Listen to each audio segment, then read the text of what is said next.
Star Wars 7x7, episode 2194. So if there was an heir apparent for the legacy of George Lucas from a storytelling perspective, then that person would have to be Dave Filoni. And I want to share with you another clip for the reason why I feel like this is the case. Punch it.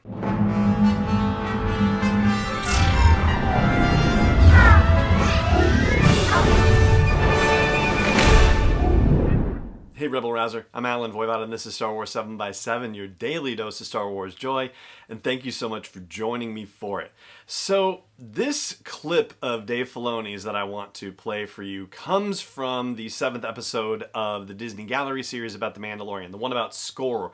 And you know, it's not necessarily about score, but it does, kind of spin off from the conversation that Ludwig Göransson and Jon Favreau and Dave Filoni are having about Star Wars and how to tell Star Wars stories and about how music is involved in the telling of those stories. And if you're not familiar with Dave Filoni, he is the guy who studied at the feet of George Lucas for all intents and purposes and was the person who helped George Lucas develop the Clone Wars cartoon series and tell the story of the 3 years in between the movies Attack of the Clones and Revenge of the Sith. You're going to hear them, meaning Jon Favreau and Dave Filoni, talk about taking something from here to here. And if you're just listening to the audio version of this show, then I want to say that when Filoni says we're taking it from here to here, he's saying from the bottom to way up.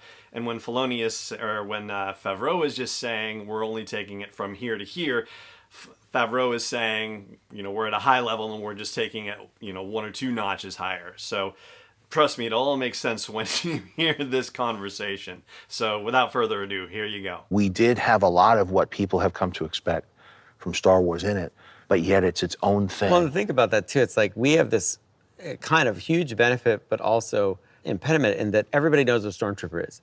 If a stormtrooper walks onto the set, everyone's like, oh, it's so cool, look at a stormtrooper. That's not how it was when George made Star Wars. That's right. People looked at that and go, can you believe this thing? I can't believe we're doing this. And so, everybody wants to make this great. Everybody wants to give it their best. He had to somehow get the best out of everybody and explain what the heck a Jedi is and this, it's so, all of that. It's so overwhelming. It's a miracle when you think of it that way. Because I think of the challenges we face, and we're taking it from here to here. Yeah. He took it from nothing to this. Well, and at the same time, it can also hurt us because people almost put too much grandiose importance on things that should be fun or it should be light or it should just be allowed to play.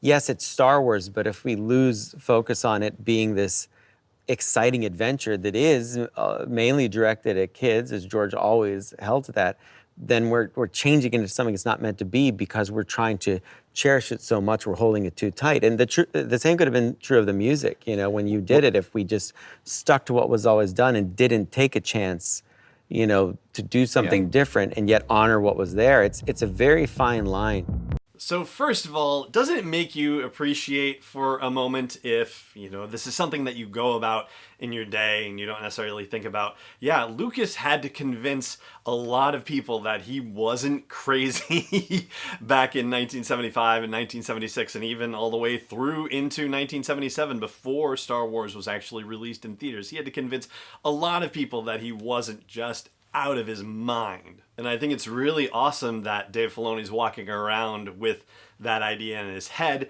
and that he is looking at his role in creating new Star Wars stories and understanding that, on the one hand, he has the benefit of being able to stand on the shoulders of a literal giant, and on the other hand, to not allow himself to be complacent in that regard and not allow himself to just parrot what came before. And I think this whole Disney Gallery series about The Mandalorian really has been a showcase for Dave Filoni to talk about Star Wars. And honestly, you could just give him the whole series. I mean, I've personally have enjoyed every episode I've watched, and I've loved listening to Jon Favreau and to the directors and to Kathleen Kennedy and to the special effects people and the practical effects people, and even with this episode and Ludwig Göransson talking about the score, all the contributions to this have been great. But Really, I think the unheralded star of this show has been Dave Filoni, and any time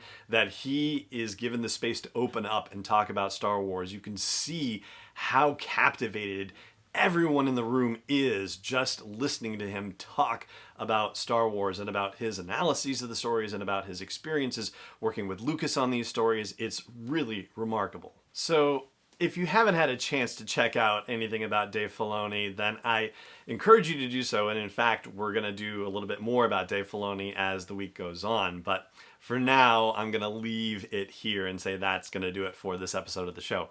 Thank you so much for joining me for it, as always. And wear a mask. Don't forget. And may the Force be with you wherever in the world you may be. Is not endorsed or sponsored yet by Lucasfilm Limited, Disney, or 20th Century Fox, and is intended for entertainment and information purposes only. Star Wars, the Star Wars logo, all names and pictures of Star Wars characters, vehicles, and any other Star Wars-related items are registered trademarks and/or copyrights of Lucasfilm Limited or their respective trademark and copyright holders. May the Force be with them. All original content is copyright 2020 by Star Wars 7x7. We hope you love it.